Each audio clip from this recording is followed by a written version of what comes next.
I'm going to be doing Firewatch, and we're going to go through the whole thing, the whole series, hopefully. I don't think it'll be too long. It's only like 4 hours long, so it should be a little bit longer than the Edith Finch game, and we'll see where it takes us. If you hear some air coming through, by the way, that is from the fan. We have no fucking air conditioner. The whole thing blew up on us, and on top of that, we have no internet either. So we're kind of just living the life, if you will. What's in special features? Audio tour, free roam. Okay, complete Firewatch to get free roam. Okay. So I don't know too much about this game. My girlfriend does. She's seen it, so she knows more about it than I do. Alright, so let's see what's going on with old Firewatch here.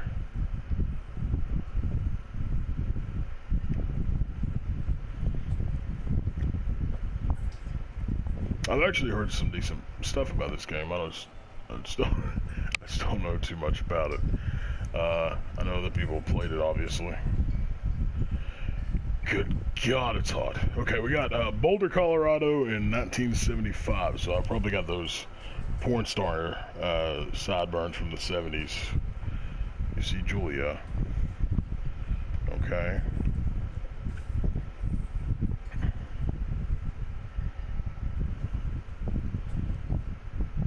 Alright, I see Julia. Oh, okay.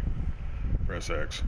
She's about your age, late 20s, laughing with well-dressed professors and grad students from nearby CU Boulder. You, Henry, are out drinking with your pals.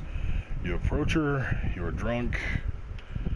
Okay, so this is a little bit different than what I thought it would be. You were drunk. So what's your, major? Both of these are kind of creepish. You slur the word major and smells like whores. You give it an awkward smile. Evolutionary biology says, and I'm a professor. Cool. What's yours? She sniffs the air. Toxicology. Was that a burn, you asked? She says, definitely. Worried she hurt your feelings. She asks if you want to split a cheeseburger. 1 week later, you are Julia's boyfriend. I hope this fucking ends terribly. I'm a sucker for love stories that end fucking horrible. Alright, R2 to use objects. Oh, we got backpack. Okay. So I got a backpack. I guess this is my truck. Okay, load gear.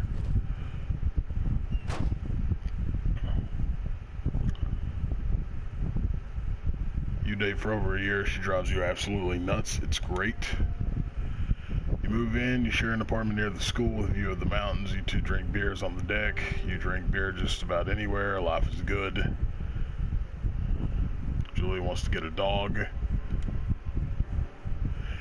My girlfriend wanted to get a fucking kitten, so we went on a Craigslist binge, and she found one and it ended up like a fucking drug deal, like in an alleyway, kind of in like a back street, and about almost 11 o'clock at night. It was fucking terrible. There's a scruffy, undersized beagle. Julia's in love. She wants to bring it with her to class. There's no intimidating but gentle-eyed. There's also an intimidating but gentle-eyed German Shepherd. Nothing bad could happen to Julia while walking this dog. It's badass.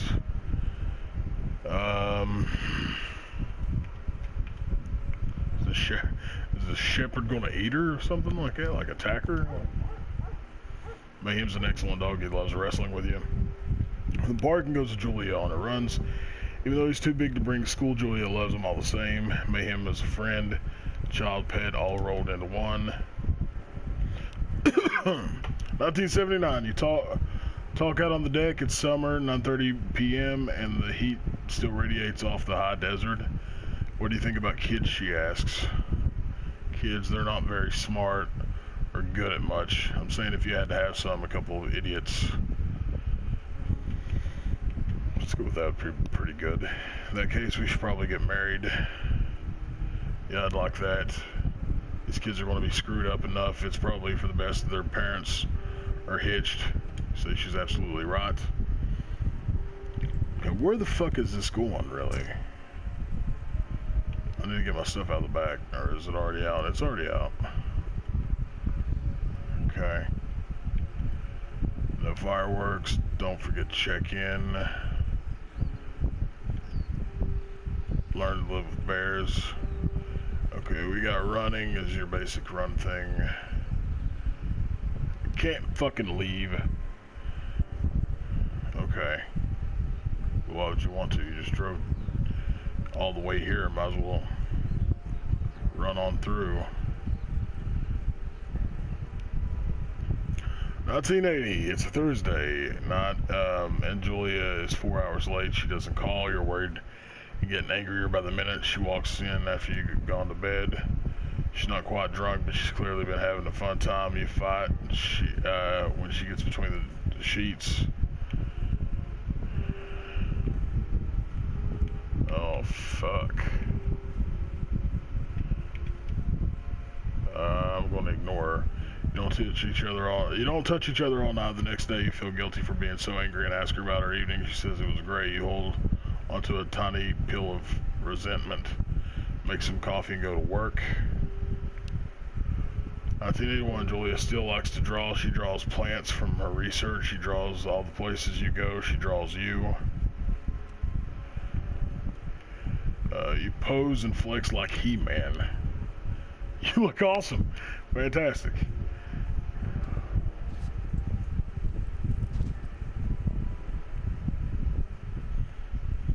I like the graphics. They're cartoony, but they're really pretty.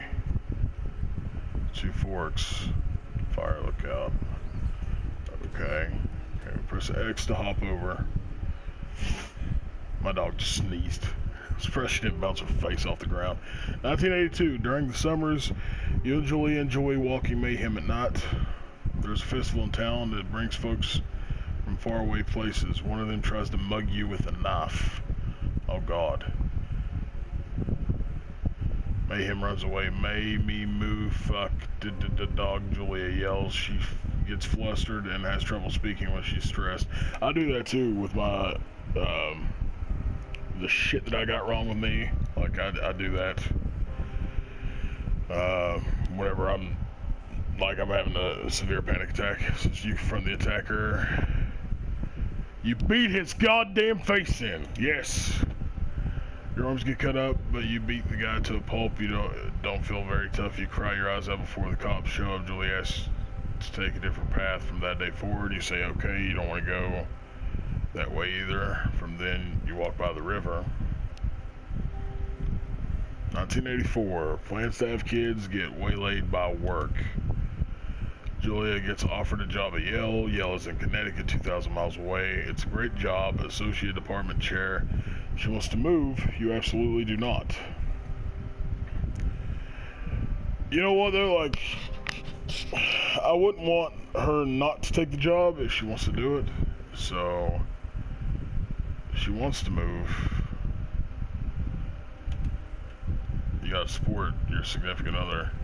You ask her if she'll commute back and forth. You don't want to move to Connecticut. She says that'll be hard, but she'll do it if you won't move. You tell her not to pass it up if it's what she wants. She agrees. She flies back to Boulder 3 times each semester. 1985, Julia is sent home from Yale on paid leave after having an episode. She lost it on a colleague for borrowing books that were important to her research. She didn't remember she had happily loaned them to him just 2 days prior. Oh, fuck. She was found crying in a stairwell.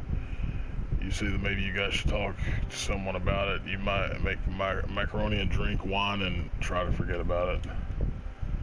After seeing multiple doctors, worried Julia might be suffering from early onset dementia. She's 41. Fuck. You both decided to keep it a secret for now. Oh, that's fucking terrible.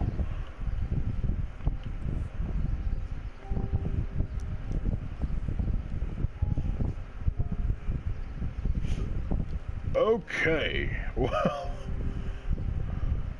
Mayhem is getting older. He's got silver hair down to his back, and it slows down a lot. It slows down a lot. You and Julia walk him to the bar to see your friends, and it feels like nothing has changed. Julia goes back to university. Julia's affliction gets worse. She can't remember things in her class. Her research is in shambles. She drives her car to the next town over for no particular reason. Has to be brought home by police. She's devastated. She is sent home on permanent medical leave. Some days you get the Julia who calls you a dope and your unborn children idiots. Other days you get a stranger. She pulls you into bed to make love. After 5 minutes she goes into a panic, believing her dad is at the door. You know, I've dealt with 2 family members that have brain tumors, and depending on, of course, what part of the brain is, affected, I've dealt with the confusion and dementia symptoms, and it's fucking terrible. And I feel for anybody that has to deal with that.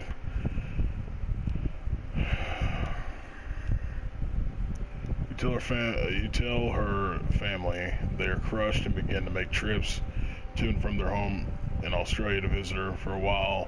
Your friends come by with little things to brighten her day. She gets worse.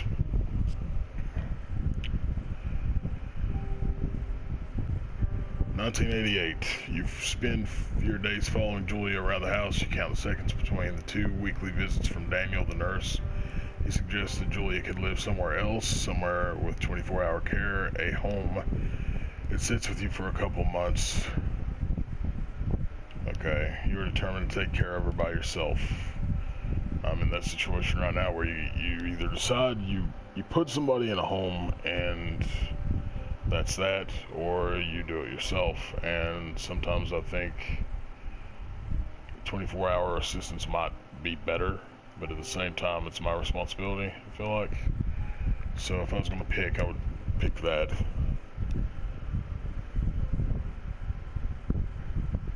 Okay.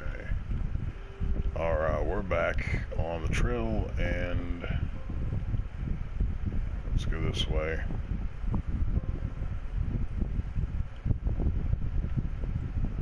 This does have that, like, visual novel style stuff that Edith Finch had.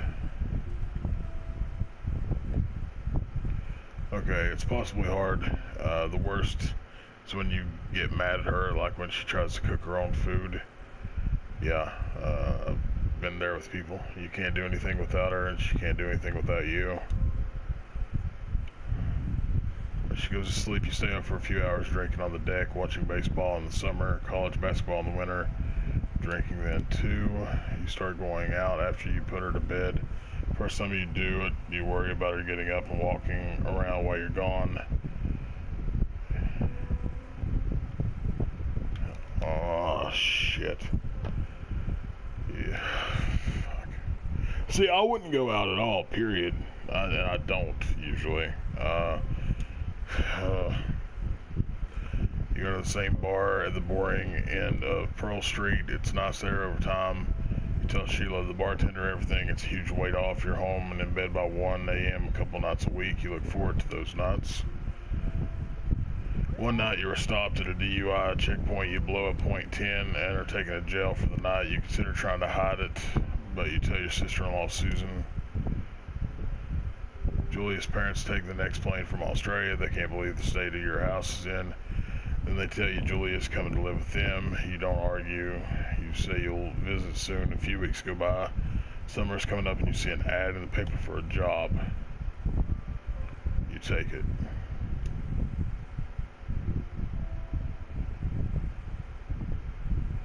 Okay, so is this what this like Forest Ranger type stuff, is this one where this comes in at? Like, some of this seems like it's unbearably difficult to deal with.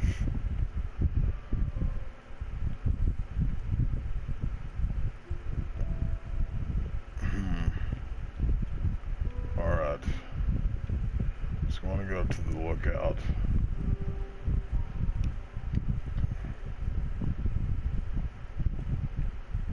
Okay. So, I guess this is where we'll be doing much of the game here. See, I didn't know what to expect with this, and I thought it was just like a typical, like I was actually going to be just, like I said, it was just going to be a simulator or something. But we're starting to see a bit of a story here, obviously. Okay, turn on the power. All right. Okay, what do we got?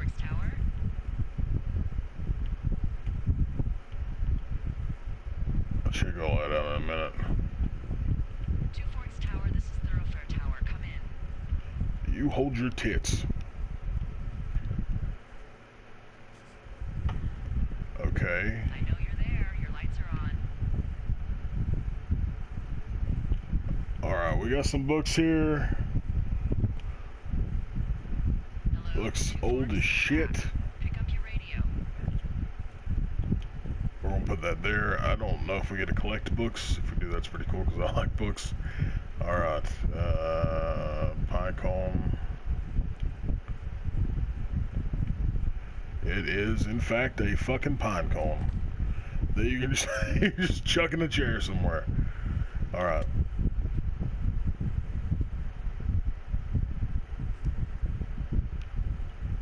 Okay, what is L2 to activate radio?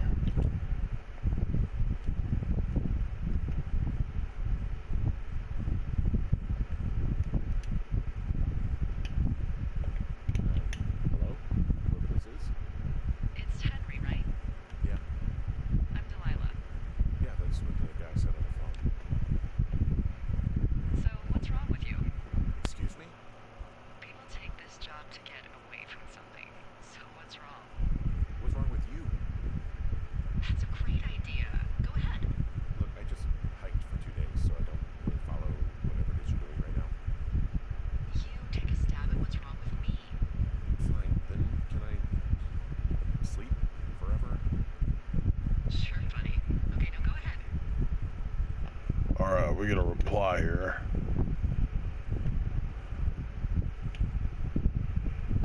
You killed 3 ex-husbands. You're rebelling against mom. Nobody back home can stand you.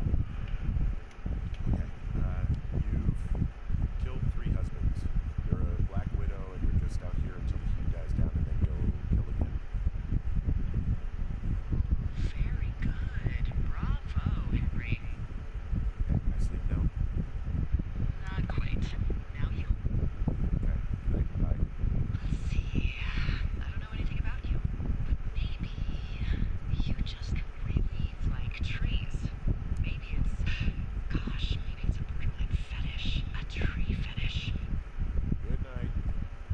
Good night. Welcome to the job. I do have a borderline tree fetish. I'll fuck the shit out of those trees. We got day 1.